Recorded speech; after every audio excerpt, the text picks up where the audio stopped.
ആദ്യം വലിയ പ്രതിഷേധങ്ങളുണ്ടായി, പിന്നീട് കോടതി കയറി. ഇപ്പോൾ ഏറ്റവും അവസാനം SIR പാർലമെന്റിൽ അവതരിപ്പിക്കാൻ പോവുകയാണ്, ചർച്ച നടക്കാൻ പോവുകയാണ്. എന്തായിരിക്കും അവിടെ ഉണ്ടാവുക? കോൺഗ്രസിന് അവിടെയെങ്കിലും വിജയിക്കാൻ കഴിയുമോ? കോൺഗ്രസിന് അവിടെ വിജയിക്കാൻ കഴിയുമെന്നാണ് അവർ ആഗ്രഹിക്കുന്നത്, പ്രതീക്ഷിക്കുന്നത്. പക്ഷേ അത് കഴിയില്ല എന്നുള്ളതാണ് സത്യം. കാരണം BJP വളരെ കണക്ക് കൂട്ടിയാണ് തെരുവിലെ സമരത്തിനെ പിടിച്ച് പാർലമെൻറ്റിനകത്തിട്ടിരിക്കുന്നത്. അവിടെ ഇട്ട് വെട്ടിക്കീറാം എന്നുള്ള സ്റ്റാറ്റിസ്റ്റിക്സ് വെച്ച്, ഇതുവരെ നടന്ന പ്രവർത്തനം വെച്ചിട്ട് അവർക്ക് കോൺഗ്രസിനെ നിഷ്പ്രഭമാക്കാൻ കഴിയും എന്നുള്ളതാണ് അവരുടെ ഉദ്ദേശം. പിന്നെ ശബ്ദം, ബഹളം, അങ്ങോട്ടും ഇങ്ങോട്ടും ചെരുപ്പേറ്, അല്ലെങ്കിൽ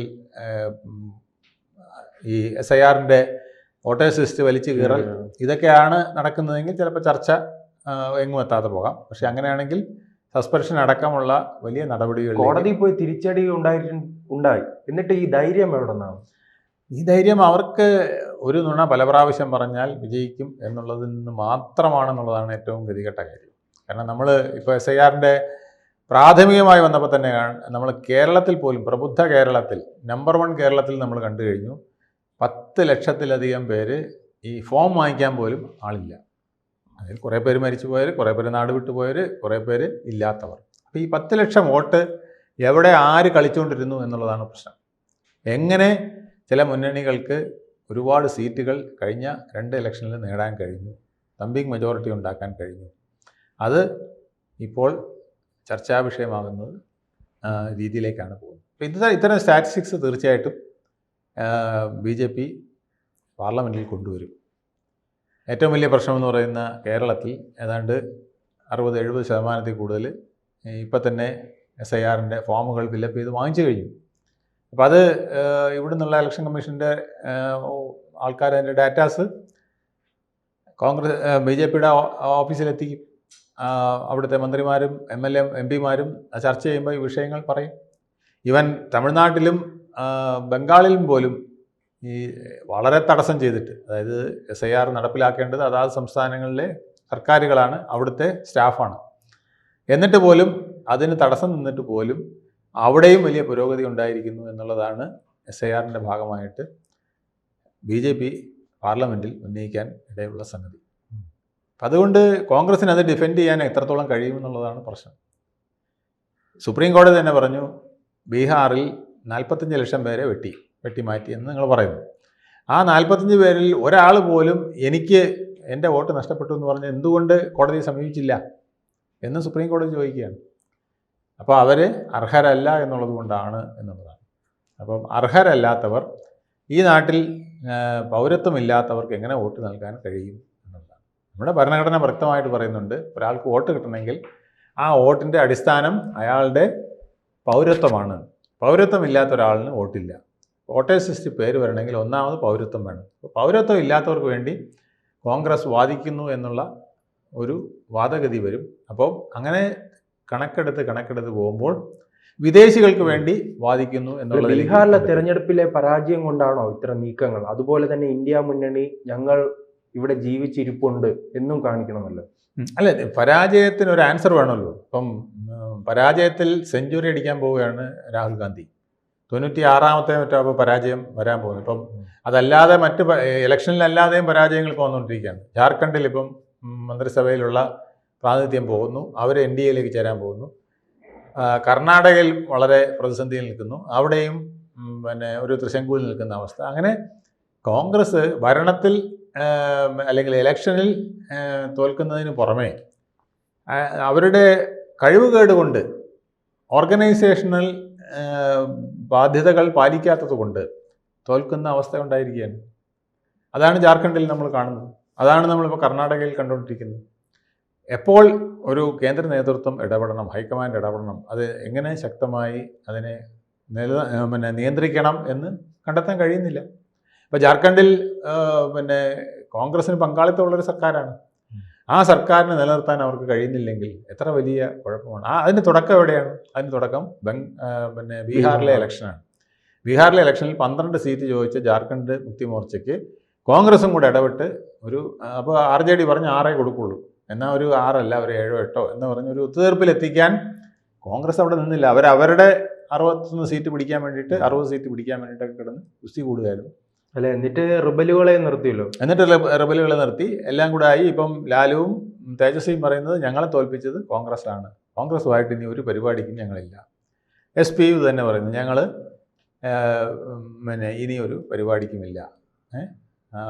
ഇത് എല്ലാ സംസ്ഥാനത്തിലും ഇങ്ങനെയൊക്കെയാണ്. നാഷണൽ കോൺഫറൻസ് ഇത് തന്നെ പറയുന്നു. ഒമർ അബ്ദുള്ള ഒമർ അബ്ദുള്ള പറയുന്നു. അതുപോലെ തന്നെ ശിവസേന ഉദ്ധവ് താക്കറെ ഇത് വ്യക്തമായി കഴിഞ്ഞു. അടുത്ത BMC ഇലക്ഷൻ, അവിടെ മുനിസിപ്പൽ കോർപ്പറേഷൻ ഇലക്ഷനിൽ വേണമെങ്കിൽ തന്നെത്താൻ മത്സരിച്ചോ, ഞങ്ങൾ ഒറ്റയ്ക്ക് മത്സരിക്കും എന്നവർ ഇപ്പോൾ സൂചന ഇട്ട് കഴിഞ്ഞു. അപ്പോൾ ഇത് കോൺഗ്രസിൻ്റെ പരാജയത്തിൻ്റെ ഓരോരോ ഘട്ടങ്ങളായിട്ട് വരുന്നത് അവർ തീർക്കുന്നത് SIRലൂടെയാണ്. SIR ആണ് ഇതിന് കുഴപ്പം. നല്ലൊരു വോട്ടർ പട്ടിക ഉണ്ടായിരുന്നെങ്കിൽ ഞങ്ങൾ എന്നേ ജയിച്ച് ഇവിടെ പ്രധാനമന്ത്രി ആയേനെ. ഈ രാജ്യം ഞങ്ങൾ വോട്ടർ മെഷീൻ നേരത്തെ ഉണ്ടല്ലോ, ബാലറ്റുമായി ബന്ധപ്പെട്ട തർക്കങ്ങളുണ്ട്. അതെ, വോട്ടിംഗ് മെഷീൻ ഇനിയിപ്പോൾ പറയരുതെന്ന് സുപ്രീം കോടതി പറഞ്ഞു. കാരണം സുപ്രീം കോടതിയിൽ ഇതെല്ലാം കൂലങ്കഷമായിട്ട് പരിശോധിച്ച് അവർ ADR versus union of India എന്ന് പറഞ്ഞ ഒരു വിധി കഴിഞ്ഞ വർഷം 24 അത് പ്രഖ്യാപിച്ചു. കാരണം ഒരു വോട്ടിംഗ് മെഷീൻ എങ്ങനെ രൂപം കൊള്ളുന്നു, അതിൻ്റെ അകത്ത് എന്തൊക്കെ ഘടകങ്ങളുണ്ട്, അത് എങ്ങനെ ഒരു സ്ഥലത്ത് എത്തുന്നു, അവിടെ വോട്ടേഴ്സ് ലിസ്റ്റിൽ വോട്ടർമാരുടെ വോട്ടിങ്ങിന് മുമ്പായിട്ട് ഇതിൽ സ്ഥാനാർത്ഥികൾ എങ്ങനെ വരുന്നു, അതിൻ്റെ ചിഹ്നം എങ്ങനെ വെക്കുന്നു, ഇതെല്ലാം ഓരോ ഘട്ടങ്ങളായിട്ട് കണ്ടതാണ്. കോടിക്കണക്കിന് ഇലക്ഷൻ പെട്ടികളാണ് വരുന്നത്. ഇതിനകത്ത് മാനുവലായിട്ട് ചെയ്യാവുന്ന കാര്യങ്ങളേ ഉള്ളൂ, അല്ലാതെ വെളിയിൽ നിന്നൊരു കാര്യം ഓപ്പറേറ്റ് ചെയ്യാൻ പറ്റില്ല. നമ്മൾ കുത്തിയാലേ പറ്റൂ. നമ്മൾ കുത്തി താമരയ്ക്ക് കുത്തിയാൽ താമരയിലാണോ വീഴുന്നത്, കൈപ്പത്തിയിൽ കുത്തിയാൽ കൈപ്പത്തിയിലാണോ വീഴുന്നതെന്ന് ഓരോ ഈ മെഷീനും കോടിക്കണക്കിന് വരുന്ന ഈ മെഷീനുകൾ പല സ്ഥലത്തേക്ക് വിടുകയാണ്, ഓരോ ബൂത്തിലേക്ക് വിടുകയാണ്. ആ ബൂത്തിൽ വന്നിട്ടാണ് ഇത് ഫിക്സ് ചെയ്യുന്നത്, അല്ലാതെ ഡൽഹിയിൽ നിന്ന് ഫിക്സ് ചെയ്തുകൊണ്ട് വരികയല്ല. എങ്കിൽ നമുക്ക് പറയാം അവിടെ എന്തോ കളിച്ചിട്ടുണ്ടെന്ന് പറയാം. ഇത് അവിടെ ഇരുന്നാണ് ഫിക്സ് ചെയ്യുന്നത്. സ്ഥാനാർത്ഥിയോ അല്ലെങ്കിൽ സ്ഥാനാർത്ഥിയുടെ ഏജൻറ്റോ അവിടെ നിന്നിട്ടാണ് നോക്കുന്നത്. ഇത് അടിക്കുമ്പോൾ താമരയാണോ വന്നിരിക്കുന്നത്, അടിക്കുമ്പം കൈപ്പത്തിയാണോ വന്നിരിക്കുന്നത് നോക്കുന്നു. അതിന് പുറമെ VVPAT ഇങ്ങനെ പുട്ടിന് തേങ്ങ പോലെ ഇങ്ങനെ വീണുകൊണ്ടിരിക്കുകയാണ് അതിനകത്തുനിന്ന്. അത് നമുക്ക് കാണാം. അപ്പോൾ VVPATും അങ്ങനെ വരുന്നു, ഇതും തരുന്നു. പിന്നെ ഇതിന് പുറത്തുനിന്ന് ഒരു റിമോട്ട് കൺട്രോളിൽ ഒരു സാധനം ഇതിനകത്ത് ചെയ്യാൻ പറ്റില്ല. അപ്പോൾ ഇത് സീൽ ചെയ്ത് നേരെ കൊണ്ടുപോയി റിട്ടേണിംഗ് ഓഫീസറുടെ കയ്യിലാണ് വെക്കുന്നത്. അപ്പോൾ അവിടെ പലയിടത്തും ഇന്ത്യ മുന്നണിയുടെ ആൾക്കാർ പോയി കാവലിരിക്കുകയാണ്, വിശ്വാസം ഇല്ലാത്തതുകൊണ്ട് ഈ പെട്ടി എവിടെയെങ്കിലും കൊണ്ടുപോകണമെന്ന്. എന്നിട്ടും തോറ്റു പോകുന്നു. അതുകൊണ്ട് ഇപ്പം പെട്ടിയെക്കുറിച്ച് പരാതിയില്ല, ഇപ്പം വോട്ടർ പട്ടികയെക്കുറിച്ചാണ്, SIRനെ കുറിച്ചാണ്. ഇങ്ങനെ കൺഫ്യൂഷൻ ഉണ്ടാക്കി നമുക്ക് നിലനിൽക്കാവുന്ന കാരണം, കൺഫ്യൂഷൻ ഉണ്ടാക്കി തോൽവിയുടെ കാരണം പറഞ്ഞുകൊണ്ട് നിൽക്കാൻ കഴിയുമെന്നാണ് വിശ്വസിക്കുന്നതിൽ എത്ര കാലം കഴിയും? ഇതവസാനം ഇവർ സത്യമായിട്ട് ഇനി ഒരു കാര്യം പറഞ്ഞാൽ പോലും വിശ്വസിക്കാത്ത അവസ്ഥയിലേക്ക് പോകും. അതാണ് വരാൻ പോകുന്ന ദോഷം. കാരണം നിരന്തരം ഇങ്ങനെ നമ്മൾ കള്ളം പറഞ്ഞുകൊണ്ടിരുന്നാൽ ആരും പിന്നെ അത് ചെവിക്കൊള്ളില്ല. അല്ല, ഈ വോട്ടർ പട്ടികയിൽ സാറ് സൂചിപ്പിച്ചതുപോലെ തന്നെ കോൺഗ്രസ് തന്നെയാണ് ചൂണ്ടിക്കാണിക്കുന്നത്. പക്ഷെ അത് ക്ലിയർ ചെയ്യാന്ന് പറയുമ്പോൾ കോൺഗ്രസ് തന്നെ എതിർക്കുന്നത്. അതാണ് ഏറ്റവും വലിയ വിരോധാഭാസം. അതാണ് അത് തന്നെയാണ് സുപ്രീം കോടതി ചോദിച്ചത്. നിങ്ങൾ ഈ കഥ പറയാതെ ആളെ വിളിച്ചോണ്ട് വാ. എത്ര പേര് അങ്ങനെ വോട്ടർ ബീഹാറിൽ 45 ലക്ഷം പേരെ മാറ്റി. ആ മാറ്റിയിൽ ഒരുത്തം പോലും ഇവിടെ വന്ന് പരാതി പറഞ്ഞില്ലല്ലോ. അങ്ങനെ ഉള്ളവരെ കൊണ്ടുപോവാ, പരാതിയുള്ളവർ വരട്ടെ. നിങ്ങൾ മാത്രം, രാഷ്ട്രീയ പാർട്ടികൾ മാത്രമേ ഇത് പരാതി പറയുന്നുള്ളൂ, അത് പ്രതിപക്ഷ രാഷ്ട്രീയ പാർട്ടികൾ. അപ്പോൾ ഇതിനകത്ത് രാഷ്ട്രീയമുണ്ട് എന്നുള്ളതാണ് വ്യക്തമാകുന്നത്. ഇത് അകത്തും പുറത്തും രാഷ്ട്രീയം ഇങ്ങനെ പറഞ്ഞുകൊണ്ടിരിക്കുക എന്നുള്ളത് കഴിഞ്ഞ് മറ്റൊന്നും നടക്കില്ല. ഇതിൻ്റെ പ്രധാന ലക്ഷ്യം ചില വിദേശ ശക്തികൾക്ക് ഇന്ത്യയിൽ ജനാധിപത്യം നശിച്ചു, ജനാധിപത്യം ഇവിടെ ഇല്ല, ഇന്ത്യയിലെ പ്രധാനമന്ത്രി ജനാധിപത്യത്തിലൂടെ തിരഞ്ഞെടുക്കപ്പെട്ട ഒരാളല്ല, ഇന്ത്യയിലെ സർക്കാരുകളൊന്നും ജനാധിപത്യത്തിലൂടെ തിരഞ്ഞെടുക്കപ്പെട്ടതല്ല എന്ന് വിദേശത്ത് അറിയിക്കാനായിട്ട് ചില വിദേശ ശക്തികൾ അത്തരത്തിൽ ക്യാമ്പയിനുകൾ നടത്തുന്നുണ്ട്. അവരാണ് ഈ വീഡിയോയും ഫോട്ടോയും ഒക്കെ തയ്യാറാക്കി കൊടുക്കുന്നത്. അപ്പോൾ അത് വെച്ചിട്ടാണ് പലരും പല പ്രചരണങ്ങൾ നടത്തിക്കൊണ്ടിരിക്കുന്നത്. അവരുടെ വ്യാജ ഡാറ്റ ഇതൊക്കെ ഓരോ സന്ദർഭത്തിലും പൊളിഞ്ഞുകൊണ്ടിരിക്കുകയാണ്. ആ ഡാറ്റകളെല്ലാം തെറ്റാണെന്ന് കഴിഞ്ഞ തവണ ഇവിടുത്തെ മീഡിയ തന്നെ പോയി ഓരോ സ്ഥലത്തും ഇൻ്റർവ്യൂ ചെയ്ത് കണ്ടുപിടിച്ചതാണ്. 50 വോട്ടുണ്ടെന്ന് പറയുന്ന നേരത്ത് അത്രയുണ്ടോ, ഉണ്ടെങ്കിൽ അത് ശരിയാണോ, ഒരു വീട്ടിൽ 00 എന്ന് നമ്പർ ഇട്ടിരിക്കുന്നത് എന്തുകൊണ്ടാണ്, ഇതെല്ലാ കാര്യങ്ങളും കഴിഞ്ഞ തവണ പരിശോധിച്ച് മനസ്സിലാക്കിയതാണ്. ബീഹാർ ഇലക്ഷന് മുമ്പായിട്ടും ഹരിയാനയുടെ കാര്യം പറഞ്ഞപ്പോൾ അവിടെയും ഒക്കെ നോക്കിയതാണ്. എന്നിട്ടും ഇത് തന്നെ ഉപയോഗിച്ചുകൊണ്ടിരിക്കുന്നത്. എങ്കിൽ പാർലമെൻറ്റിൽ വന്ന് പറയട്ടെ, ആധികാരികമായി പറയട്ടെ എന്നായിരിക്കും BJP ഉദ്ദേശിക്കുന്നത്. അതിനുള്ള മറുപടി തയ്യാറാക്കി വച്ചിട്ടുണ്ട്. അത് ഉരുളക്കുപ്പേരി പോലെ വരും ദിവസങ്ങളിൽ SIR ചർച്ചയിൽ കോൺഗ്രസ്സിന് കിട്ടും. തല പൊക്കാനാവാത്ത വിധത്തിൽ അത് മറുപടി കിട്ടിയിരിക്കും. കൂടുതൽ വാർത്തകളും വിശേഷങ്ങളും നിങ്ങളിലേക്ക് എത്താൻ ABC മലയാളം സബ്സ്ക്രൈബ് ചെയ്യുക, ബെൽ ബട്ടണും അമർത്തുക.